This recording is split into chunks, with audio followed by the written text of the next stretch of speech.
What's up guys, this is Cher talking, welcome back to my channel. In today's video, I want to bring you news for months in SaGa Universe. We just got the announcement of double banners again, but we were expecting this will be super common from now on. And they have been teasing school videos on Facebook, so people were already guessing these were coming. We already have the information about the first banner, Romancing Festival Red, that brings Red. It's a damage dealer and farmer that also works well for remembrance. And then there is Shuzer, that is a complement to his other style, while also a very strong farmer. And we have So-cho, such an overpowered character for support that we need to discuss later.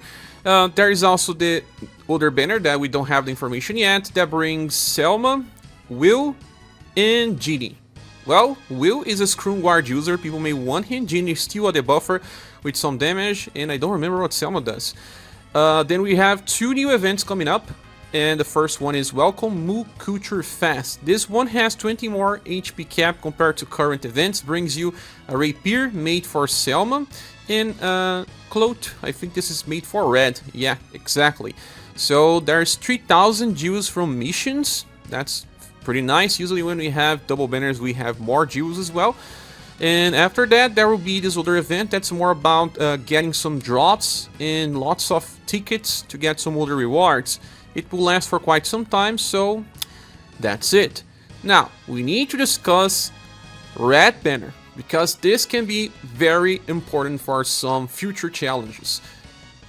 Okay, here we are on Reddit in a post by Hands43. Like always, thank you so much for doing this amazing job. He translated the Taiwanese video and also showcases the JP version of the character so we can know what changed. And So-cho is the one leading here because oh, what they have done to use So-cho. They buffed his endurance and will. They are tank levels, 105 for endurance, 100% for will. And he has bonus for different stats for dexterity and agility. Those two status are good as well. Well, he just has good status distribution. He's a tank, not the highest type of defensive status we have seen, but good enough. And he has this turn begins taunt with medium effect. That means that he will stack because it lasts for 4 turns. He's gonna get more than enough attacks going for him, and he will work super well in formations like Rising Phoenix X, Desert Lance X, and the likes. He will also counter attack direct attacks while still reducing damage. The counter attack is Bazooka, a skill with a power that buffs dexterity by 15% because it will come in rank 1. Also, every time he receives an attack, be it direct or indirect, he will recover 1 BP, and this is important. Then the second one on the turn begins as well, he will recover HP by around 200 and buff his dexterity by 15%. So he will keep scaling dexterity in the case that he keeps countering. He already gets 1 for sure. Then Firewall Defense 6 brings minus 40% damage, and good thing, we don't have to rely on intrinsic passive, he will have this active at all times. Then for skills we have a 3 BP C power attack that deals AoE blunt. For C power 3 BP AoE, that's really good. He, well, will not be soloing any type of story farming, but this is actually better when you need in his first style that has much better damage. As you can see, he has no damage increase passives. You need to bring a very strong weapon in order to make his damage a little more relevant. The second skill is another kind of sheep attack for 6 BP double S power. Well, we saw this before, but it will become normal. It's a pretty strong attack if you really want to use it, but you won't. You won't use skill 1 or skill 2. All you want is save BP to use skill number 3 until you can't use it anymore or you don't need it anymore. It was changed for 13 BP, so he can only use this on turn 2. And it's a support skill with delay. And delay is actually important here. You can use now 5 times per battle. It was actually only once per battle on JP, but that's why it just was not so useful. It will grant himself a heat up that will increase his damage potential by 15% for the whole fight, and now he finally starts stacking and recovers 10 BP to all other surviving allies other than himself. Well, 10 BP, that can be game changing, because, well, with 10 BP you can use some very strong skills right after you cast this. Let's say you are planning to use Polka Steel Blade Phoenix more often, because this fight is too hard, the enemy is doing too much damage. You can use this and give BP to Polka, or to Liz to use her defense boost, or to many other characters that may require BP, like even Apollo. Apollo really love to get BP because he's super slow to charge. But you see that it's to everyone other than himself, and he will need some help. The only type of help that we have that it's a sure help right now is Witch's Daughter. That can combo with people that have Blooming Fireworks to give more to the party, but well, she's still the only one that gives 3 BP per turn for sure. But the thing is, the next protagonist, it's called Shirei, and he has a skill that costs 14 BP, and just like So-cho, it does not do damage. In the case of Shirei, he even increases the maximum BP that your character can have by 10, so you can now reach 30, for example. And it won't give BP to himself. That means that in the future, when we get this new protagonist, So-cho will combo well with Shirei. Shirei can also do much more stuff, like buff, damage with other skills. So you give BP to Shirei, Shirei will give you BP back, and you keep just doing the same thing with both till you reach insane amounts of BP. But that's pretty far in the future. So right now it will still be a little hard to take the full advantage of So-cho. If you can place it on a tank position, if a boss attacks multiple times, you get BP by each hit. That means that he can actually manage to use this skill every 3 to 4 turns maybe. Especially every 3 turns, I believe, on average. So it's something to consider. He also counterattacks, can do okay damage, although he's not the best tank for guns. Human Mayo is, but it will be hard to use both on the same squad. Moving on, we have Red, and they buffed his agility and will. His will and endurance are just okay, his agility and SDR are premium levels. This character here has very mixed build. First, he relies too much on weak attacks. 15% damage increase, and also recovers 2 BP when landing weak attacks. Then he gives 10% damage increase to the whole squad, also 10% damage reduction to the whole squad, and if the other people in your party are martial artists, they will get another 10% damage increase, alongside high protect tension. So to himself, he gets 35 increase and then 20, for a total of 55% increase. That's not big, but it's just okay, because he actually does multi-hit attacks. As for skills, the first one is a self-heal recovery skill that will probably recover from 0 to max, because this is based on the weapon and scales super well when you rank up. And that will give you Heat Up Large, that increases damage potential by 15%. Since it can be used 5 times, it's nice because he won't use LP, and if you want to use this on turn 1 as well, you can. But you will be using it like Leon, but Leon deals much more damage after 5 turns or 4 than Red, and they are both blunt based. Unless we're talking about Remembrance Battle here, that I believe that will work much better for Red. And skill number 2 is a 6 BP 8 power attack that deals blunt damage and also chases with this skill called Punishing Rush.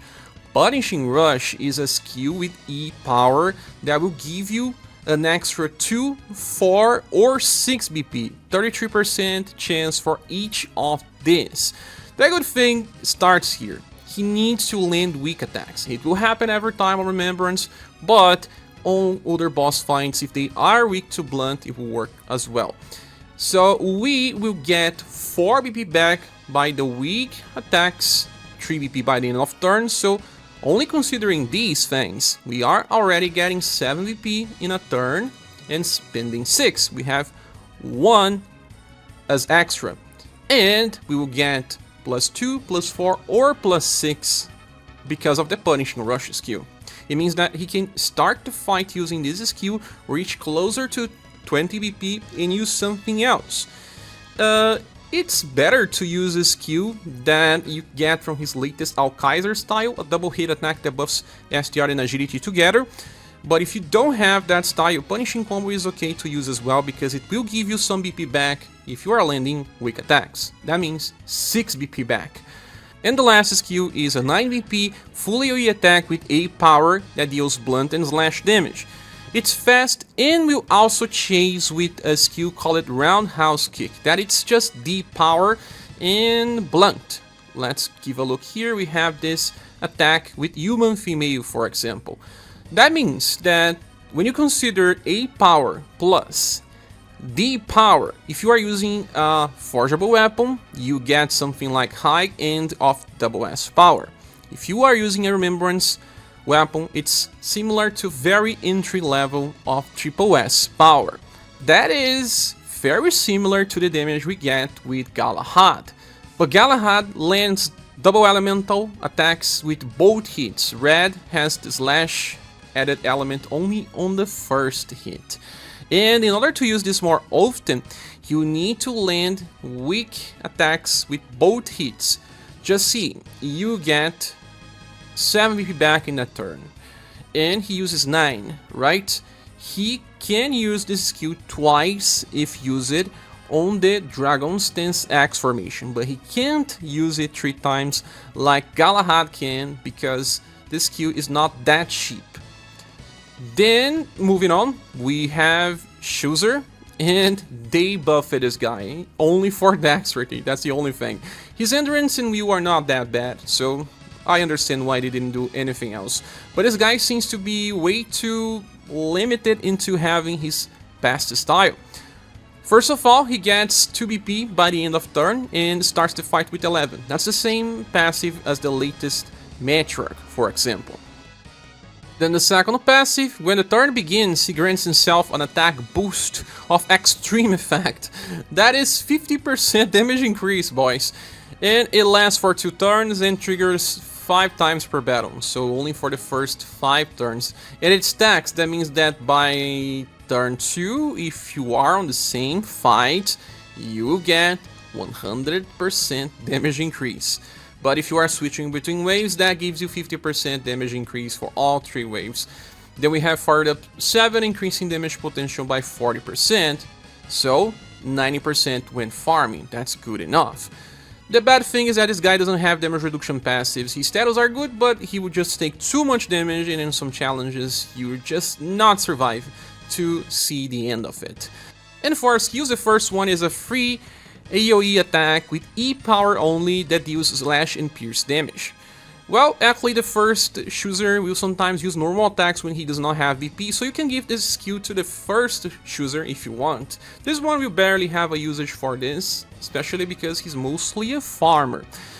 The second skill is a 6 BP full AoE attack with C power that deals blunt damage only, but it's also fast and grants morale up medium to all surviving allies that last for 2 turns. He will also buff dexterity by 25% for max level. So, he will be able to solo some story stages even with a C power attack when using the Remembrance gun. But if you wanna use him for events, he won't be able to solo, but since he is giving morale up and dexterity buff, he can be paired up with someone else that will probably do more damage and, well, finish a stage with 2 attacks. So the third skill is a full AoE attack again with 9 BP cost, 8 power. Okay, we saw this before. It's slash and pierce, and when it hits, will recover 2 BP, but apply recoil damage of 90%. Why such a huge penalty? I don't understand much. But they did this in order to allow him to attack more often. If you are using a normal formation, he will be able to use this skill 2 times in a row. In events, sometimes he may even be able to solo. I doubt that happening all the time, but here and there, yes. And if you want to attack 3 times, you have to use the Dragon Stance Axe formation, but that formation does not buff dexterity, so he may not do as much as you want. But when farming story, you may even do more damage than the second skill because you can use it 3 times. And will cover 2 elements, so that's good enough, I guess. But this character, as you see, is more of a farmer. If you want to inherit the Cloud-Bait Ejection from his past style and use it on this one, well, this one will do more damage and it gets more BP. but it would take so much damage that it may be extremely hard to keep him alive. So I don't know the applications of this. It's a little easier to skip and just forget that this style exists. You don't need this one to make the past Shuzer better. It's just something to allow you to farm with the same character. So in the end, guys, the best character here is So-cho. He's gonna get at least a triple S grade. I will think a little more about the strategies that this guy brings to the table, but this BP generation is insane and can change how we use some characters for long fights. Those that have good effects but high cost skills will become more useful when paired up with So-cho. Now Red is a strong damage dealer for Blunt, but he can't catch up with Silver or with Gwen or with Leon, so that means that he is also very easy to just forget that exists. Although he farms super well, if you get him, it's okay, but I'll probably just leave him on an SS plus grade. And lastly, Shuzer has increased utility for the character. If you don't have the first, you can use this one as a buffer for some rush boss battles, because you can buff Dexterity and give morale up, while still doing damage. Cindy can buff those two things, but she don't do damage. And farm, but that's not as important. It will probably receive an SS plus grade as well. But even then, I believe this banner has some good value just because of So-cho, so it will receive at least the Silver award, and I'll think a little more about it before I make my final review. With all that said, this is my opinion. What is yours? What do you think about this banner? Please say here in the comment section. Thank you so much for watching this video. Please subscribe if you haven't. If you want to support the channel, there are links on the description. I hope to see you soon in the next one. Bye.